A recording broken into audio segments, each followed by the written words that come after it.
Bien, estamos en una cámara viajera más. Hoy es sábado 5, que es nuestro programa especial del fin de semana. Tenemos al invitado especial de hoy, que es a la profe Rosana Amaya. En este momento mi compañero Lucas Llano, siempre acompañado del profe Carlos Aguirre, está dando una entrevista. Vamos a ver cómo va adentro.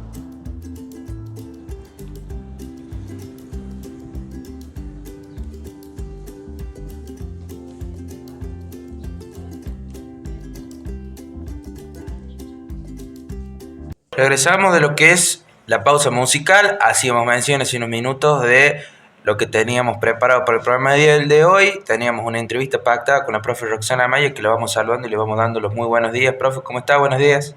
Buen día, Lucas, Carlitos, Tiziana. Buen día para la audiencia. Bien, de esta forma comenzamos lo que es un programa, una entrevista más. Roxana, Brenda, por las dudas. Brenda. Y bueno, profe, nosotros venimos hace un tiempo ya invitando, bueno, distintos profes de distintos lugares. Y bueno, usted, profe Roxana, es profe de historia, y también más adelante vamos a hablar de una investigación en la cual usted estuvo participando, bueno, que finalmente se presentó y bueno, bueno, está publicada, y de esa forma también queremos conocer esa parte. Pero antes de eso, profe, queremos conocer cómo empieza su relación con la historia, cómo empieza usted a inclinarse para estudiar la carrera, en qué momento usted, bueno, hace esa relación con la historia. Bueno, yo creo que me decidí estudiar historia cuando iba a la secundaria. Fue una de las materias que siempre me gustó. Tenía el profesor Luis Gallardo. Recuerdo que me gustaba la forma de enseñar la historia que tenía. Y bueno, cuando terminé la secundaria no había muchas opciones para estudiar, así que bueno, me incliné por el profesorado de historia. Profe, y si bien era una materia que le gustaba, y bueno, decía ahí, mencionaba el profe Gallardo, qué cositas también hicieron, bueno, también en su momento no había, la vara no estaba muy abierta, pero de la historia en su momento, qué cosas usted encontraba que le llamaba la atención, que le gustaban, bueno, que son mismas de la historia? Y me gustaban los contenidos que nos daban, la forma en que también se relacionaba con el presente, ese momento. Bueno, la didáctica que se utilizaba era bastante nueva, digamos, novedosa para la época. El profesor siempre nos hacía tareas de investigación, relacionar el pasado con el presente. Y bueno, todo eso fue despertando en mí el gusto por la historia. Profe, ¿y usted cómo entiende la historia? Y bueno, de la historia se pueden decir muchas cosas, hay muchos conceptos. Creo que la historia es la memoria de los pueblos. La historia es una ciencia social, no es una ciencia exacta como la matemática, donde, por ejemplo, 2 más 2 es 4. Es una ciencia social que te permite tener una perspectiva distinta de distintos fenómenos. Un mismo acontecimiento histórico puede ser analizado desde diferentes puntos de vista. Esos diferentes puntos de vista a veces generan debates, y eso hace que la historia sea interesante, ¿sí? La historia nos permite comprender el pasado para entender el presente, ¿sí? Todo lo que sucede en la actualidad tiene su raíz en el pasado. Entonces, la historia es una ciencia importante, ¿sí? Es una ciencia que nos ayuda a avanzar como sociedad, siempre teniendo en cuenta el pasado como humanidad, como sociedad. Podríamos, por ejemplo, comparar la historia con el espejo retrovisor de un auto, ¿sí? Tenemos que mirar hacia atrás, ver qué peligros hay hacia atrás, qué pasa atrás para poder avanzar, ¿sí? Obviamente que no siempre vamos a estar pendientes de lo que pasa atrás, ¿sí? Pero es importante tener esa referencia para poder avanzar como sociedad. Profe, ¿y la historia cómo se empieza a construir, o cómo se construye la historia en sí? Y la historia la construyen o la reconstruyen los historiadores, ¿sí? Ellos nos dan a conocer los distintos acontecimientos, obviamente a partir del estudio de fuentes, de documentos, escritos, orales, bueno, hacen todo un estudio científico y nos dan a conocer el pasado.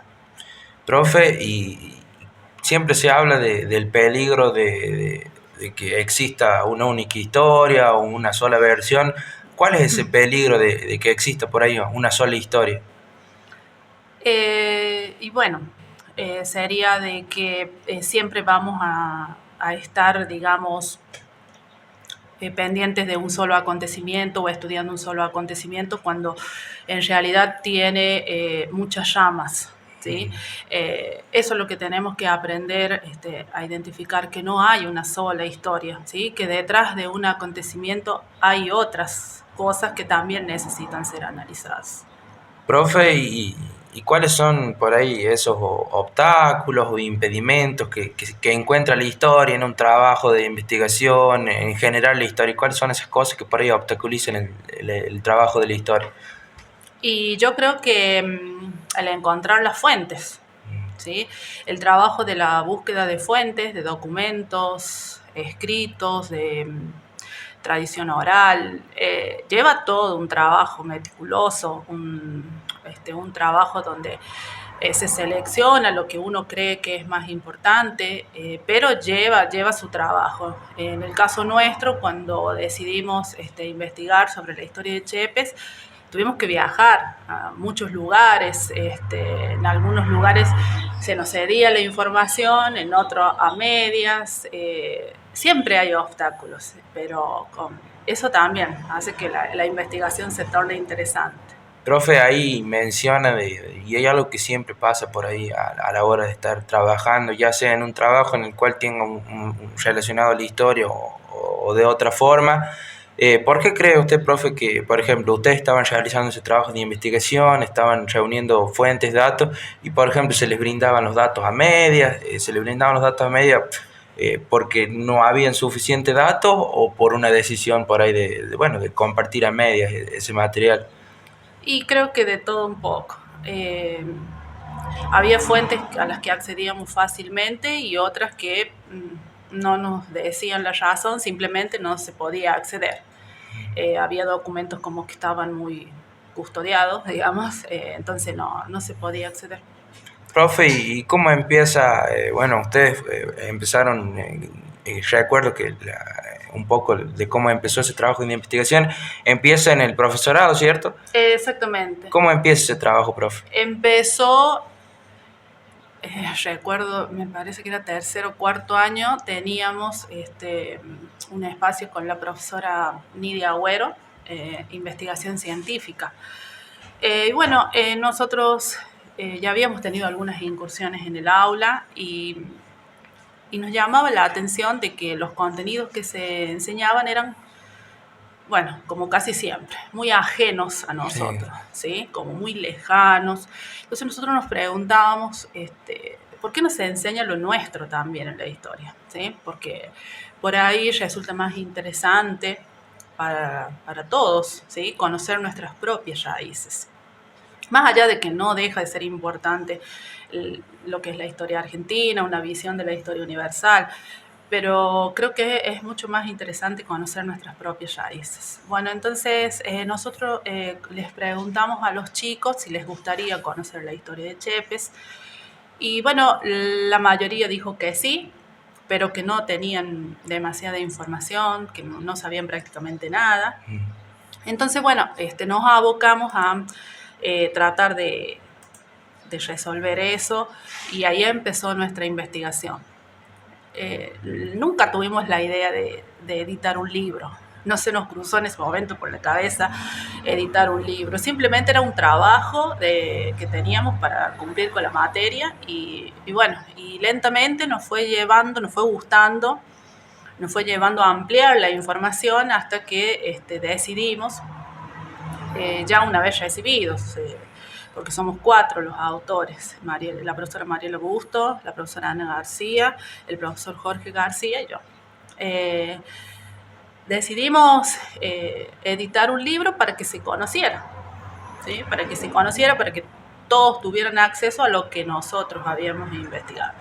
Que por otra parte no, digamos, no es la verdad, ¿sí? Es lo que nosotros a través del estudio de las fuentes, de los diferentes documentos, hemos podido indagar, investigar o descubrir sobre la historia de Chepes. Profe, ¿y cómo fue ese proceso, ese andar por ahí con esos obstáculos que se le presentaron? ¿Cómo fue ese andar de su grupo de equipo de trabajo para finalizar y, bueno, editar un libro? Y como te decía, fue a veces complicado, pero no dejaba de ser un desafío, ¿sí? Porque nosotros queríamos averiguar algo y bueno, y poníamos todas las ganas en eso y si teníamos que viajar, viajábamos, sacábamos copia, o eran horas investigando, sentados en un lugar, por ahí no nos dejaban sacar copia porque hay documentos que, por ejemplo, que encontramos en el Arzobispado de Córdoba, eran libros que años estuvieron guardados, que nosotros levantábamos las páginas y se quebraban. Entonces eran horas de estar sentados escribiendo, transcribiendo lo que decía el documento. Profe, y ustedes empiezan la investigación por querer conocer el origen, por querer saber de la historia de nuestra ciudad de Chepe, que sigue siendo por ahí, sabemos, yo creo que muy poco, hay muchas cosas que todavía no hemos descubierto, pero, profe, empiezan a ustedes querer conocer la historia de Chepe, el origen, pero en un primer momento, ¿cuáles fueron esas cosas que mencionaban Chepes y más les resonaban? ¿Cuáles eran esas preguntas que ustedes encontraban por ahí como inconclusas y que hasta el día de hoy hay muchas preguntas todavía? Y sobre todo lo que tiene que ver con, bueno, con lo que hoy llamamos Villa Chepes, ¿sí? Con conocer cómo surgió ese lugar, yo creo que eso fue lo que más nos motivó a la investigación.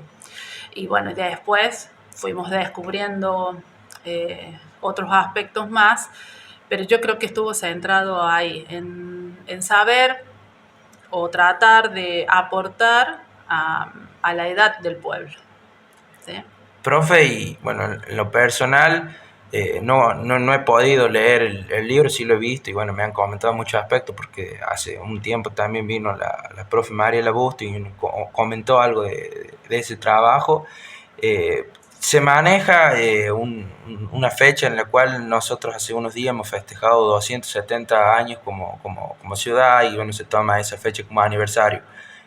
Ustedes, profe, y en lo personal a usted y también con lo que usted debe haber investigado, piensa, ¿coincide con esa fecha o hay otra fecha? Porque nosotros hemos hecho, hace un tiempo ya en el seminario, andábamos con los chicos preguntando y bueno, había muchos profes que nos decían distintos años, distintas, por ahí, fechas de inicio de Chepe. Para usted, profe, ¿cuál es la fecha más o menos estipulada de inicio de Chepe?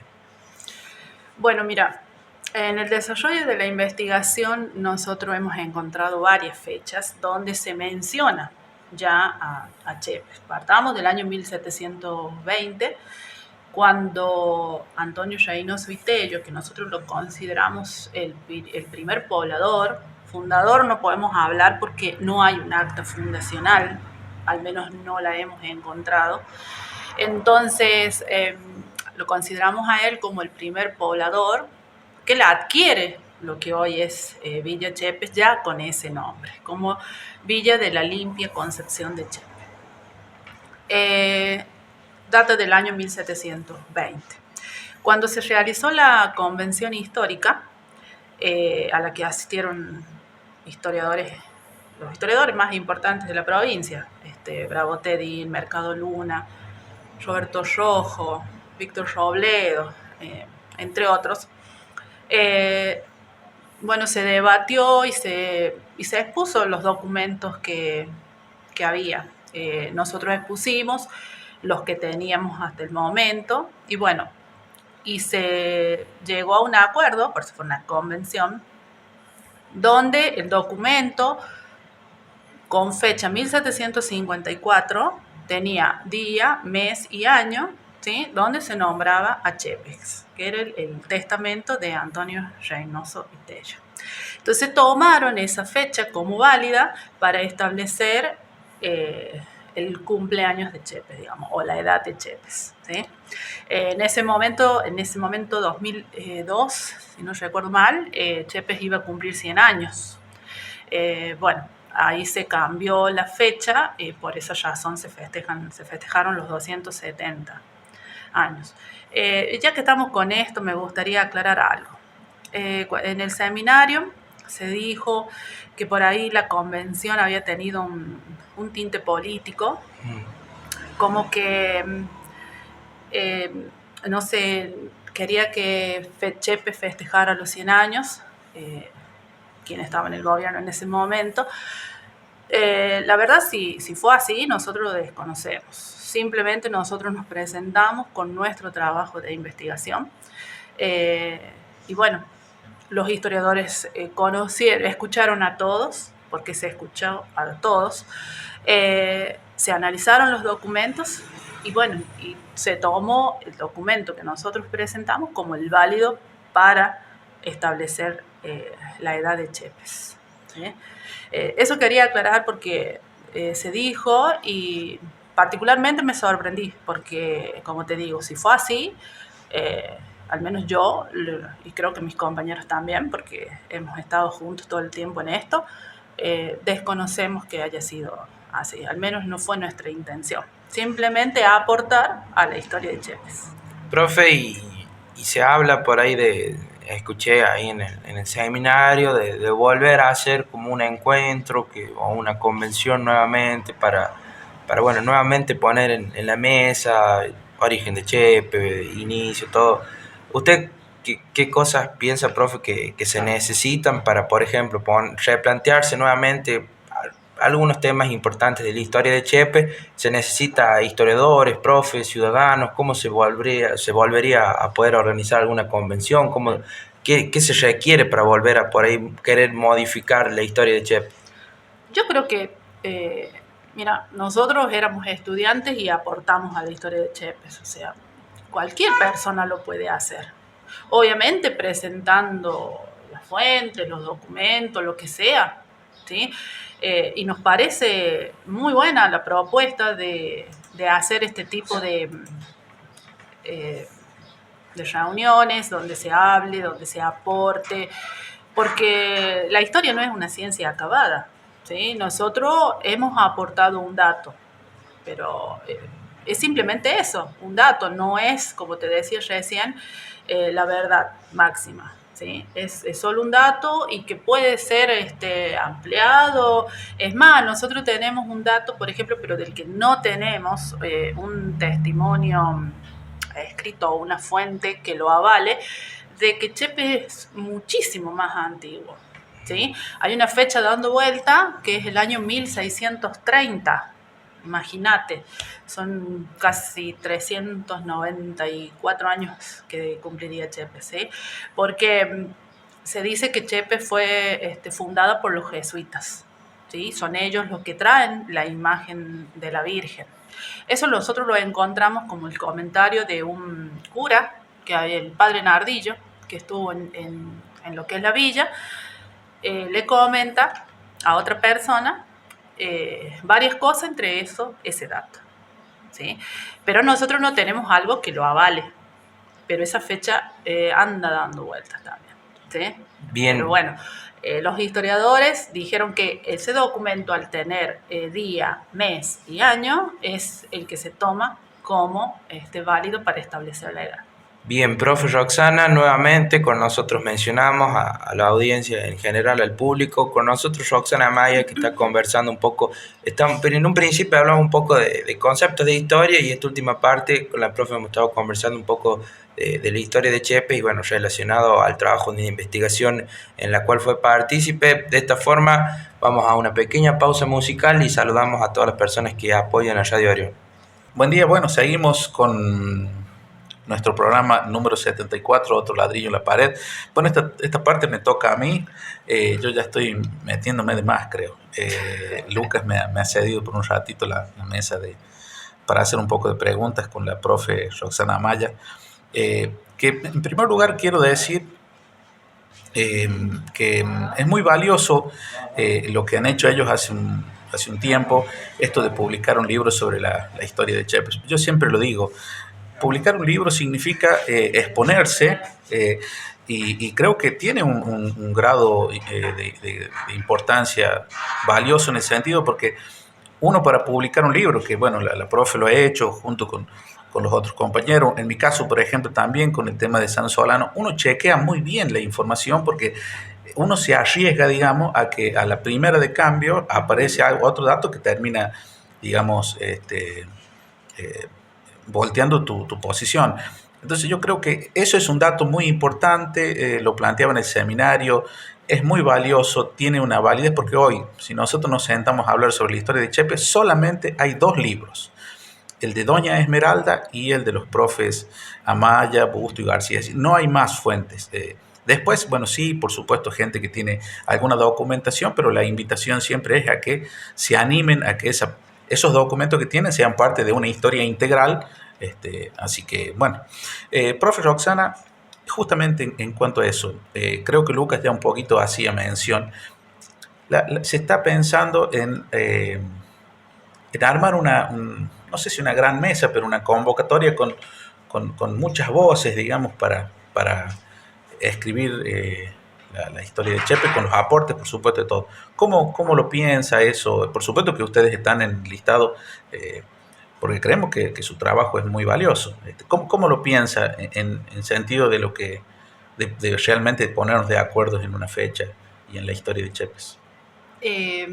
Me parece bien, nos parece bien porque lo hemos hablado, porque nosotros, como le dije a Lucas, la historia no es una ciencia acabada, nosotros no tenemos la verdad en la historia de Chepe, simplemente es un aporte. Pensamos que hay gente que puede aportar más datos, a nosotros nos gusta conocer otros datos, hablar con gente que pueda aportar a la historia, porque es la historia de todos. Si bien nosotros escribimos un libro y como vos decís, nos hemos arriesgado a, bueno, a comentarios que por ahí lo hacen de forma malintencionada también, bueno, y demás. Pero para nosotros conocer más sobre la historia de Chepes, eso nos encanta, ¿sí? Nos encanta tener datos nuevos, documentos nuevos que puedan ampliar la investigación. Y sí, supongo que estaremos en el listado.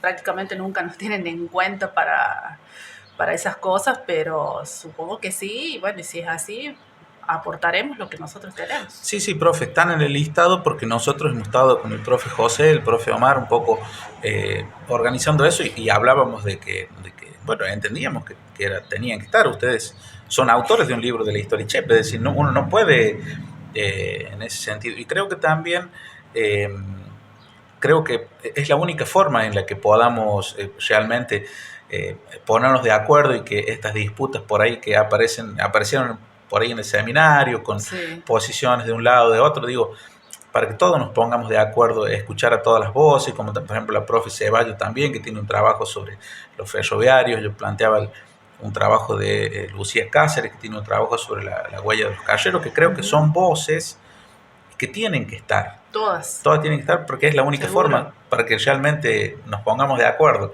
Claro. Me parece que es necesario. Es la forma de reconstruir la historia, escuchando varias voces y bueno, poniéndose de acuerdo y tomar una decisión. Es la forma. Profe, como usted mencionaba, esto de que muchas veces no se los convocó, bueno, nunca vamos a saber las razones, ¿no es cierto? Nunca. ¿Usted a qué lo atribuye? ¿Qué piensa usted? Por supuesto, no lo debe ver bien porque creo que tenían que haber sido parte. Ese día en el seminario yo lo planteaba claramente que ¿por qué nosotros y no ustedes también? Claro. No, la verdad no sabemos. Siempre nos enteramos de encuentros de escritores, de historiadores. A nosotros nunca nos convocan. La verdad no la sé. No la sé, no la sabemos, porque como te digo, hablamos con los compañeros, no sabemos por qué razón. Pero bueno, nosotros estamos conformes con nuestro trabajo, con el aporte que hemos hecho, que el documento que nosotros hemos presentado es el que se ha tomado para cambiarle la fecha al pueblo y que se esté hablando de la historia de Chepes, que siempre se esté cuestionando y por ahí nuestro trabajo esté en el centro, porque siempre hay una postura y otra, y bueno, entonces para nosotros ya eso ya nos alegra de que nuestro trabajo siempre se esté cuestionando o siempre esté sobre la mesa aportando sobre la historia de Chepes, nos sentimos bien. Pero como te digo, la razón por la que muchas veces hemos sido ignorados, porque creo que es así la palabra, no la sabemos. Realmente no sabemos por qué. En el día del seminario yo planteaba una pregunta, si para poder llegar a integrar esta historia de Chepes, en la que creo que tratemos de ponernos todos de acuerdo, ¿quiénes debían ser partes? Yo planteaba los historiadores, la política. ¿Quién piensa usted, profe, que deberían realmente ser quienes por ahí tomen el avance de esta idea? Yo creo que toda persona que pueda aportar datos sobre la historia de Chepes tiene que estar, sea quien sea.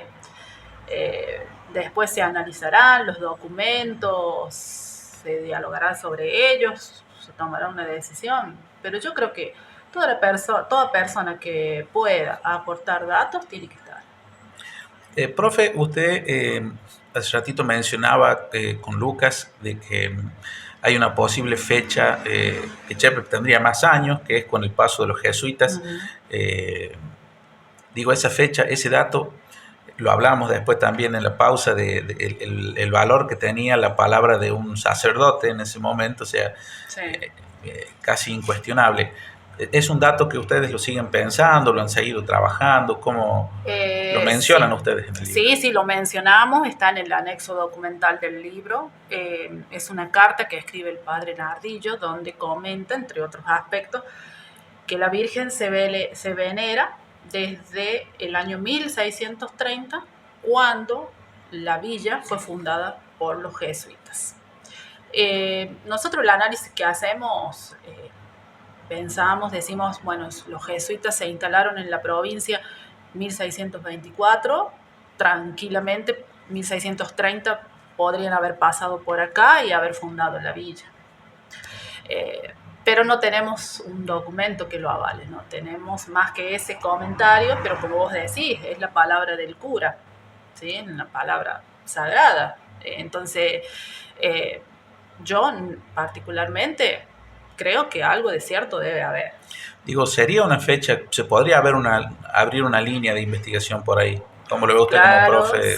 Sí. A nosotros, como te Los decía, sí, esa fecha nos sigue dando vuelta en la cabeza. Siempre estamos tratando de ver si encontramos algo que justifique eso. Eso te da una idea de lo antiguo que es el pueblo. ¿Sí?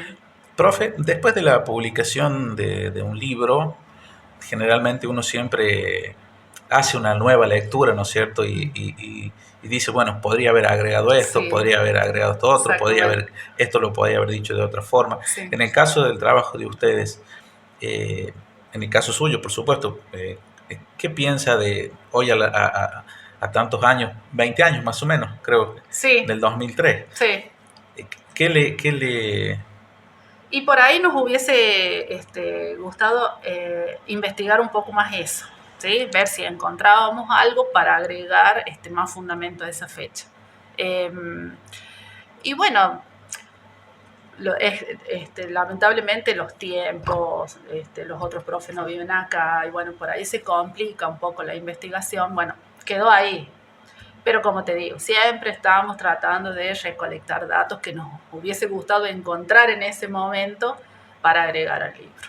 Hay varios datos por ahí, pero en general creo que eso, demostrar, o al menos por los documentos, porque insisto, no es que tengamos la última palabra nosotros, pero que Chepe es más antiguo. Eso sí. Sabe que yo siempre pienso de que estaría bueno que Chepe sea más viejo en edad, como es una posición personal. Usted, como que tenga más tiempo, digamos, que seamos más... Claro, por esa razón esa fecha es la que a nosotros nos da vuelta. Nos encantaría encontrar la documentación que avale eso, siempre estamos buscando. Así que ojalá algún día lo podamos encontrar. Y sí, imagínate, en el libro también nosotros relatamos de que chepe es un vocablo nativo, digamos, o sea que todavía es mucho más antiguo. Pero bueno, en los documentos escritos la última fecha que tenemos es 1630. Profe, nosotros encontramos que el ciudadano de a pie, digamos, el que por ahí no está tan metido en esto de la historia de Chepe, no tiene claro todavía cuántos Chepes hay, la fecha, ¿a qué lo atribuye usted desde su mirada? De que la ciudadanía no tenga claro todavía esto. Más allá de que por ahí el carrero va a estar lleno, por supuesto. Claro, por ahí el poco acceso que hay a la información. Nosotros hicimos imprimir 100 libros nada más, por ejemplo. Varios los donamos a las escuelas para que los chicos conozcan, más allá de que, como le decía a Lucas, por ahí la historia local no se enseña. Pero bueno, la fuente está. Y bueno, yo creo que la historia de Chepe da para mucho. Hay muchas cosas que investigar, hay muchas cosas que sacar a la luz. Y sería bueno que las personas, ya no tenemos libros, obviamente, pero por ahí cualquier persona creo que puede llegar a la escuela, solicitar un libro, leerlo o hablar con nosotros. Nosotros no tenemos problemas en comentar nuestra investigación. ¿Sí? Como te dije, no es la última palabra, no es palabra santa lo que nosotros decimos, pero es lo que nosotros, a la luz de los documentos que hemos tenido acceso, hemos podido investigar sobre la historia de Chepe. Sí, Chepe es mucho más antiguo y por ahí la confusión que hay, nosotros, esto es muy personal, porque siempre se presta para discusión. Para nosotros, Chepe es uno solo. Nosotros lo explicamos como Chepe es viejo, o este Chepe es la prolongación de aquel Chepe, ¿sí? Tengamos en cuenta que el paso del ferrocarril acá es aproximadamente 1903, vivían 2 o 3 personas, pero lo que es la organización de la villa, en el libro está detallado las autoridades que existían en la villa, toda la organización se traslada con el paso del ferrocarril y bueno, ya empieza a crecer porque ya llega gente de otros lugares, de otras provincias, por el progreso, entre comillas, del ferrocarril. Para nosotros es eso, es un solo Chepes con esa edad, con la posibilidad de ser más antiguo. La última, profe, y después ya le cedo a Lucas para la parte final. ¿Hay posibilidad de una nueva reedición del libro? Entendiendo que esto va a tomar más fuerza, digamos, en este tiempo, es un poco la intención, digamos. ¿Están pensando, lo han hablado con los coautores? Siempre está la idea, pero necesitamos encontrar más documentación. Claro, sería como una inédita, digamos, claro, para agregar más información. Pero si está la posibilidad algún día y conseguimos la información que queremos, ¿sí? No se descarta. No se descarta. Bien, bueno, esto vamos a ir a una pequeña... Lucas, no, vamos a ir a una pequeña pausa y bueno, ya le dejamos a Lucas que siga con otra de las partes que hace la profe, que es muy importante en lo social, muy valioso y que bueno, seguramente tiene mucho para comentar. Tratamos de mermar la superpoblación con jornadas de castración, sobre todo porque creemos que la raíz del problema es esa, la falta de castraciones. Formamos la Asociación Amigos del Animal, desde el año 2014 tenemos personería jurídica y nos dedicamos a eso. ¿Cómo podemos? Porque, como dijiste, Sergio y yo atendemos el refugio todos los días, a no ser que viajemos, lo atiende Belén Sadi, y estamos con Cristina Mercado también, y ya está, pare de contar. Nos falta gente para trabajar, es un trabajo difícil si se quiere, porque todas tenemos actividades La gente por ahí piensa que nosotros estamos para eso y no es así. No dedicamos todo nuestro tiempo porque realmente no podemos. Todos tenemos trabajos, tenemos horarios, como cualquier persona. Y el tiempo libre lo dedicamos a trabajar por los animales. Es un trabajo complicado, un trabajo difícil porque no hay voluntarios. Nosotros lo hacemos de corazón, a nosotros nadie nos paga absolutamente ni un peso. Es más, nosotros muchas veces sacamos de nuestro bolsillo para el combustible, para ir, para venir, para llevar al veterinario. Y cuando no se alcanza a pagar la cuenta en el veterinario también, tenemos que solventarnos nosotros. La gente no se suma. Cuando alguien se comunica con nosotros es para avisarnos de que hay un caso para atender, ¿sí? Y ahí termina toda la ayuda. Avisan, no pueden llevar, no pueden tener en tránsito, no pueden hacer absolutamente nada y nos cargan de responsabilidades a nosotros. Y cuando muchas veces pasa, porque pasa, lamentablemente no podemos hacernos cargo de todo, bueno, la gente se enoja. Pero bueno, tenemos una vida también, ¿sí? Y no podemos. Si fuera por nosotros, haríamos maravillas, pero lamentablemente es difícil, es un trabajo, es voluntario, ¿sí? Somos voluntarias, lo hacemos a pulmón. El refugio se lleva como se puede. Los animales ahí están bien, no les falta la comida. Del municipio nos proveen todos los meses el alimento para ellos.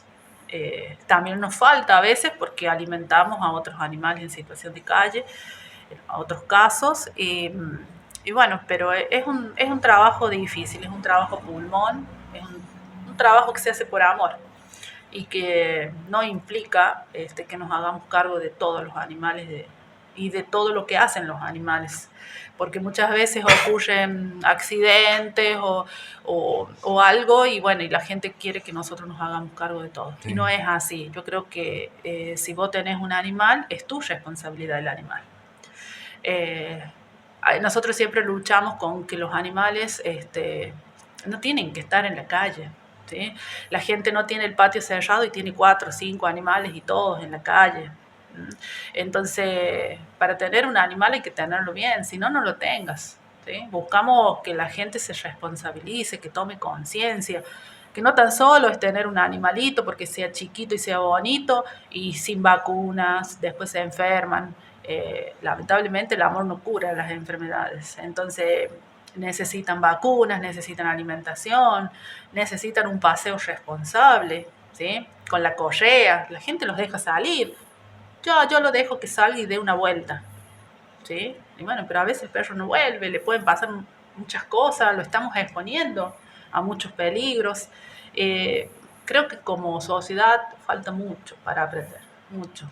Profe Roxana, y bueno, menciona que se viene trabajando ya desde un buen tiempo con jornadas de vacunación, castración. No, de castración. De castración, sí. De castración. Profe, ¿hay alguna jornada que estén por realizar o están pensando en hacer una jornada de castración? Sí, todos los meses. Hace 5 años que todos los meses venimos realizando jornadas de castración. Ahora la próxima es el sábado 19. Ya estamos anotando. Se cobra un bono contribución y bueno, y se castran hembras y machos. Esa es otra cosa que por ahí a la gente le cuesta entender, que los machos también se castran, ¿sí? Con la castración a los animales les estamos evitando muchas enfermedades, les estamos prolongando la vida, estamos dando una calidad de vida mejor. Entonces, la gente... Es como por ahí nosotros visualizamos un pequeño cambio, porque hay veces que nosotros tenemos un cupo de 60 animales para castrar y a veces tenemos 70 anotados. Y bueno, el cupo es de 60 porque es una sola jornada. Y bueno, pero por ahí vemos que la gente parece que está empezando a tomar conciencia con esto de la castración, porque hay mitos por desterrar. Por ejemplo, la gente dice, no, la perrita, yo quiero que tenga una cría y después la voy a castrar. Pero estamos sumando más animales al tremendo problema social que significan los animales. Lamentablemente los animales en situación de calle son una problemática, implican una problemática social grave. Por ahí no se le da la importancia que realmente tiene. Pero bueno, nosotros le decimos, no dejen parir. Con 6 meses los animales se pueden castrar tranquilamente. Y ahí estaríamos formando parte, digamos, de la solución y no del grave problema que tenemos. Bien, profe, y para no robarle más tiempo, nosotros de parte de todo el equipo, que bueno, hay unas compañeras que no han podido venir el día de hoy, queremos agradecerle el tiempo que se ha hecho, que ha brindado con nosotros, y bueno, esperamos de parte de nosotros que no haya sido una entrevista medianamente buena y que se haya sentido cómoda, así que de parte de todo el equipo agradecerle, profe, y bueno, felicitarla por el trabajo que vienen haciendo con Amigos del Animal. Bueno, muchas gracias a vos, al profe Carlos, por tenerme en cuenta. Bueno, estoy a disposición para lo que quieran. Cuando ustedes decidan, estoy a disposición. Bien, muchísimas gracias. Con nosotros la profe Roxana Amaya ha brindado una charla, una entrevista, la cual la hemos hecho, una parte la hice yo, otra parte la realizó el profe Carlos. Así que de esta forma realizamos y bueno, también finalizamos lo que ha sido la entrevista pactada para el día de hoy. Vamos a una pausa musical y a la vuelta volvemos.